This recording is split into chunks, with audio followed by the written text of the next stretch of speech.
За сайн байцгаана уу та бүхэнтэйгээ влогийнхоо дахин нэг цоошин дугаараар уулзж байгаадаа баяртай байна. Өнөөдрийн дугаараар бид бүхэн хамтдаа Иерусалим хотод байдаг Great Synagogue гэж нэрлэгддэг маш сайхан Юудын шашны мөргөлийн сүмээр аялах болно. За тэгээд энэ дашрамж та бүхэндээ бас синагог гэдэг зүйл яг юу вэ? Энэ талаар бас жоохон ч гэсэн мэдээлэл өгье гэж бодсон юм. За синагог нь Юудын шашин тунгууд болон за мөн Самарын итгэлтнүүдийн мөргөлийн газар гэж хэлж болно. Тэгэхээр юудэчүүд болон самарчуудын хувьд бол тэд мөргөлийн газараа синагог гэж нэрлэдэг байсан байна. За мэдээж энэ газар маань одоо залбирал мөргөлийн газар гэдэг нь бол ойлгомжтой. Синагог нь мөргөлийн танхимаас гадна хичээлийн өрөөнүүд, олон нийттэй харилцах танхим, за шашны буйны алба, еврей судлалын өрөөнүүд гих мэтлэн одоо цуглах маш олон өрөө тасалгаатай, маш олон түүхэн болон соёл урлагийн дурсгалт ийм зүйлсүүдийг бас хадгалж идэг газар гэдгээрээ маш их алдартай. Еврейн Юудын шашин тунгууд бол синагогт бол цуглаж судрыг уншдаг. За тэр дундаа Мойсегийн одоо 5 ном болох Тоорог бол уншиж судалж зам нь тэнд хадгалдаг гэдгээрээ бол алдартай. За синагогт маань 10-аас доошгүй насны, за бүр нарийн хэлэх юм бол 12 нас өнгөрч 13 нас хүрсэн хүүхдүүд орж мөргөлд оролцох боломжтой болдог. За тэгээд эдгээр хүүхдүүдийг бол бар мизба, бат мизба гэж нэрлэдэг. Энэ нь хуулийн охин, хуулийн хүү гэж еврейгээр нэрлэдэг. Энэ бол бас Юудын шашин тунгуудын хувьд маш ийм чухал ёслол баяр байдаг. За ингээд еврей хүн хаана байна? Еврейчүүд хаана амьдарч байна? Тэр газар бүрт бол синагогийг барьж тэнд Юудын шашин тунгууд бол цуглаж идэг. За хамгийн багадаа ер нь 10 хүнтэй байж иж синагог үүсгэн байгуулах эрхтэй гэж ингэж үздийм байлээ. Мэдээж баян чинэлэг, еврейн удирдагчид, бизнесмэнүүд синагогийг барихад маш хэмжээний хандив тусламжийг үзүүлдэг.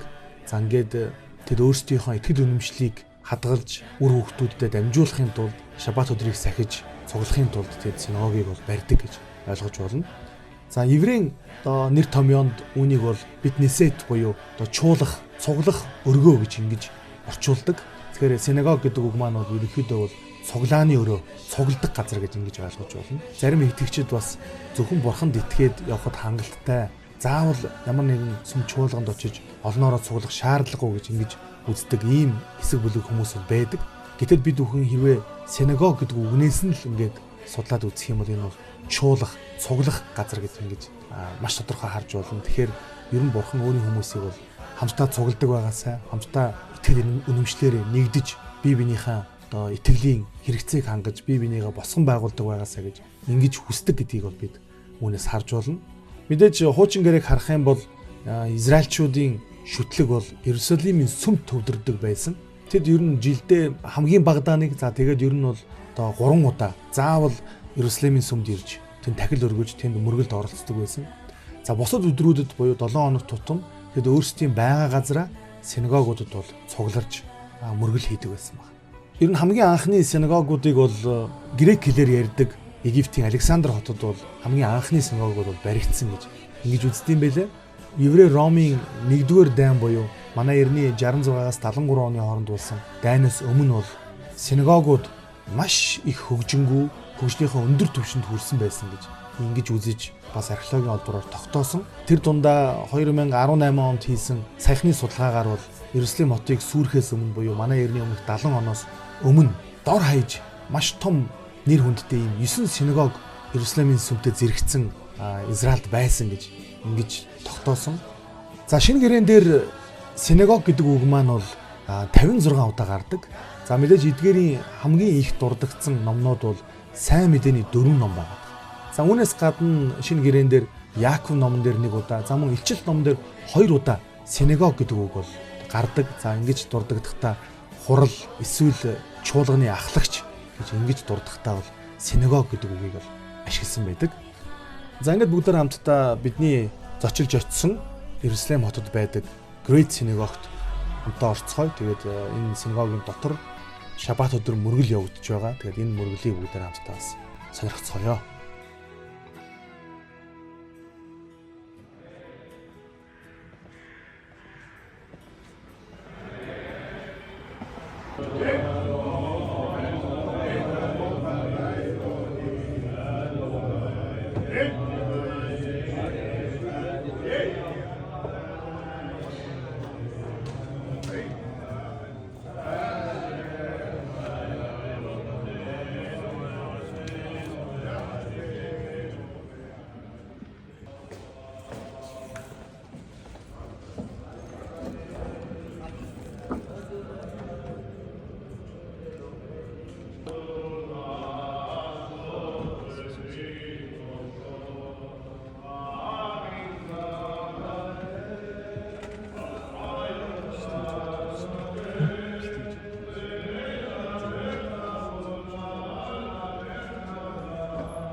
Тоор.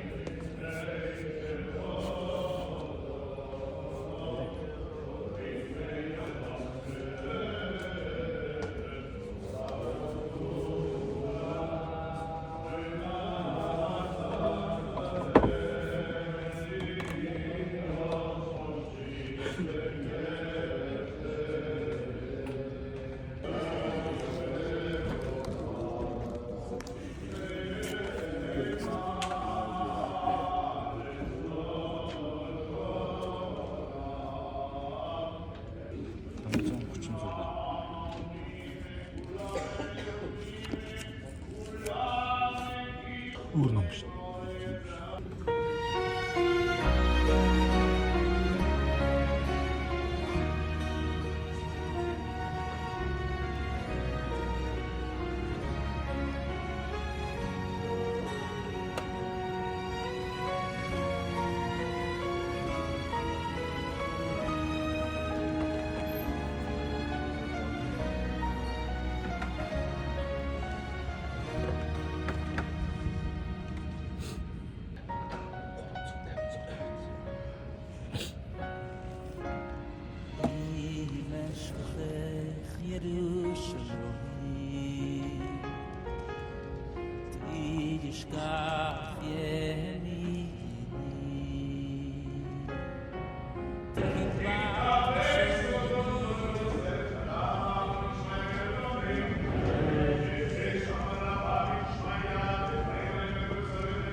За синагогийн дотор тэр тусмаа мөргөлийн зааланд буюу мөргөлийн өргөөнд байрладаг хид хідэн зүйл байгаад байгаа.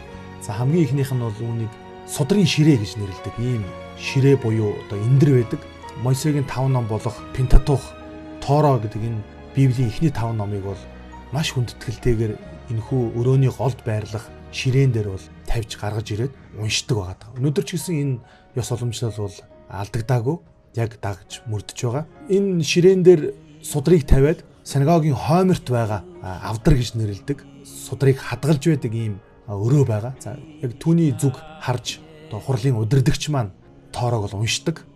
За мөн еврей хэлээр Аарон Кодиш гэж нэрлэдэг. Монгол хэл рүү орчуулах юм бол ариун хайрцаг гэж ингэж нэрлэж байгаа. Энэ маань юу гэхээр Тоорог хадгалж байгаа ийм кабинет байна.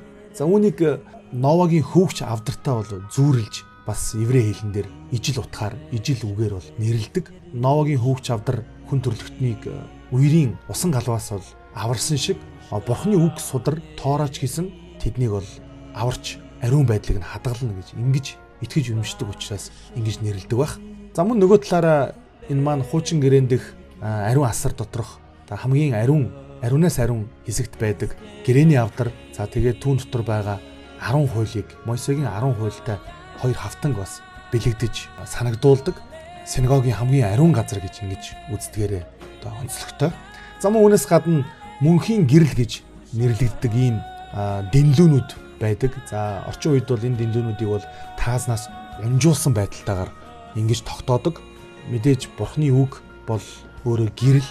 Тэр дундаа 7 номын 119 дугаар бүлгээр Давид хаан бол таны үг бол миний хөлдөх дэнлүү замдах гэрэл юм а гэж ингэж бичсэн байдаг. Синагог маань хуучин гэрээний цаг үе, шинэ гэрээний ихэнх үед бол тойрсон 2-3 давхар ийм чулуун сандлуудтай байсан. Харин өнөө цаг үед бол маш гайхалтай ийм 5 тухтай суудлуудыг бол байрлуулдаг. За гэхдээ суудлууд нь бол дотроо хид хидийн янзын энгийн мөргөл хийж байгаа энгийн хүмүүс орж иж суудаг сандал гэж байна. За үүнээс гадна бол тусгай суудлал гэж байдаг. За энэ тусгай суудлал маань маш онцгой, хүндтэй гишүүд болон чухал зочид суудаг ийм сандлууд байдаг. Ийм сандлуудыг бол маш гайхалтай чулуун сэлбэртэй, бичээстэй ийм байдлаар бол хийсэн байдаг нь археологийн олдураар бол олдсон байгаа. За үүнийг нь бүр онцлож хэлэхдээ бол бүр хөлийн гишүүртэй одоо сандлууд гэж, суудлууд гэж ингэж тодорхойлсон байдаг. Эрэгтэй эмэгтэй хүмүүсийг бол хамттан суулгадаг ийм хүүсийн тусгаарлалт байдаг. За уламжлалт буюу хуучинсаг үзэлтэй синагогууд бол эрэгтэй эмэгтэйчүүд бол хоёр өөр танхимд мөргөл хийдэг. За эмэгтэйчүүд маань бол тагтан дээр буюу одоо дээд хэсгээр эрэгтэйчүүдээс тусдаа одоо синагогт сууж мөргөл хийдэг. Өнөөдрийн синагогоор аялсан аялалтай хамт байсан та бүхэнд баярлалаа. За бүгд хамтдаа дараагийн дугаараар энэхүү Израилаар аялсан блогийнхаа хамгийн сүүлчийн дугаар буюу хаалтын дугаараараа иргэн уулзах болно. Хамт байсан та бүхэнд маш их баярлалаа.